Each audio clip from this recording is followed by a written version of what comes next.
Je reviens sur la question des prénoms. Je viens de lire un article dans Elle, je crois, sur ce sujet.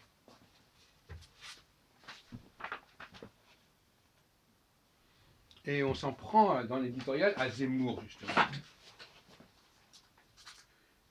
à propos de cette fameuse affaire des prénoms. Pour un oui, pour un non. Voilà. Alors, je voudrais quand même préciser la chose suivante. C'est que la question n'est pas, il faut voir les choses non pas au niveau individuel, mais collectif. C'est pas un individu, on ne peut pas s'en prendre un individu isolément. En revanche, on peut l'interroger sur le collectif auquel il appartient. Et ça, les gens ne veulent pas. Dis-moi, le collectif, je ne connais pas. Mais si, on est responsable de ce que font les gens du groupe auquel on appartient, même si soi-même, on s'en distingue pour quelque raison que ce soit. Pourquoi? Parce que, tout simplement, on est aussi dépendant de ce collectif. On est dépendant de l'image qu'il donne de lui-même. Et donc, par conséquent, même si individuellement on dit, moi je fais pas ci, ça, là, si d'autres personnes le font, c'est aussi un problème pour nous, oui ou non. Alors, le problème n'est pas que telle ou telle personne utilise un nom étranger. Comme dit l'éditorial de Elle du mois d'octobre de ce mois-ci, Napoléon n'avait pas un nom français. Napoléon, etc.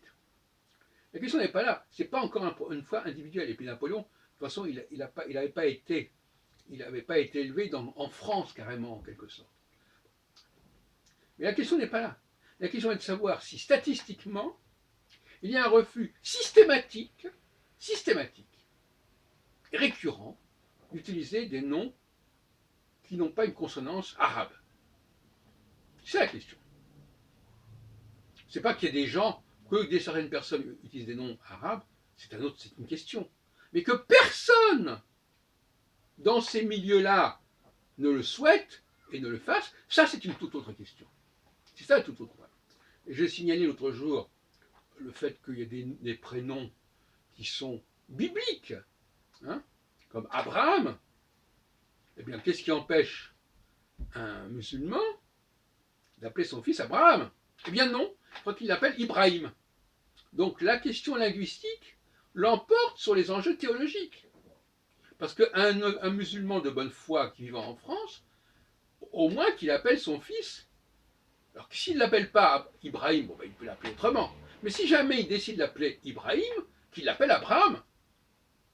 Et quand bien même son grand-père s'appelait Ibrahim, eh bien puisqu'on est en France, qu'on l'appelle Abraham.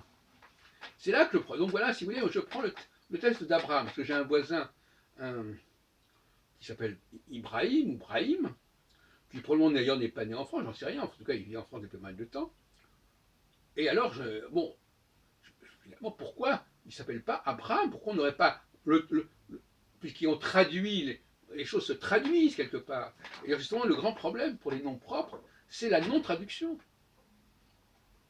Normalement, par exemple, une fille qui s'appelle le prénom de Clara, par exemple, eh bien, il devient Claire, etc. Véronica devient Véronique. Donc, il y a aussi une francisation des noms propres qui peut se produire, que ce soit au niveau de la prononciation, que ce soit au niveau des finales, voilà. Bon, Daniela devient Daniel, etc. C'est notamment plus particulièrement vrai pour les noms. Alors, est-ce qu'il y a des jeunes musulmanes qui s'appellent Daniela, par exemple, ou Patricia? Non. Et donc, même quand il y a un équivalent, même quand il y a un équivalent, eh bien justement, on va prendre l'équivalent arabe. Par exemple, on ne va pas appeler son fils Joseph, on va l'appeler Youssouf, par exemple. Bon, pourquoi? Parce que Joseph existe. Et Joseph renvoie, en tant que signifié, il renvoie à un certain personnage. Bon, un des rares cas, bon, il y a Sarah, par exemple, voilà. Bon, apparemment, Sarah, ça va. Mais on a l'impression qu'ils ont une sorte d'allergie à la langue française. Ils ne supportent pas que le français n'utilise pas autant de finales en A que l'arabe, je ne sais pas, enfin, il y a quelque chose, il y a une sauce qui ne plaît pas, voilà, ça leur déplaît. Donc finalement, le fait de ne pas prendre des noms à consonance française, c'est-à-dire parce que ça aussi, il faut le savoir, n'est-ce pas?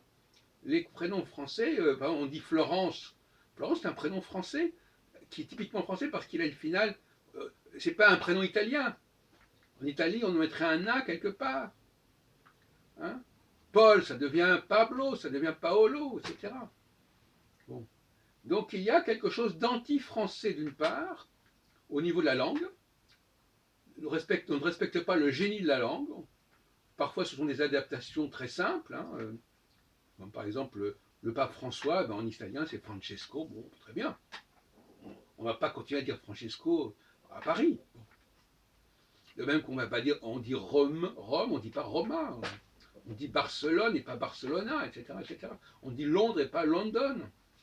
Bon, tout ça, c'est pas grand-chose, mais Éric Zemmour a raison, mais il n'argumente pas complètement ses propos, et c'est pour ça que j'ai voulu les compléter en tant que linguiste.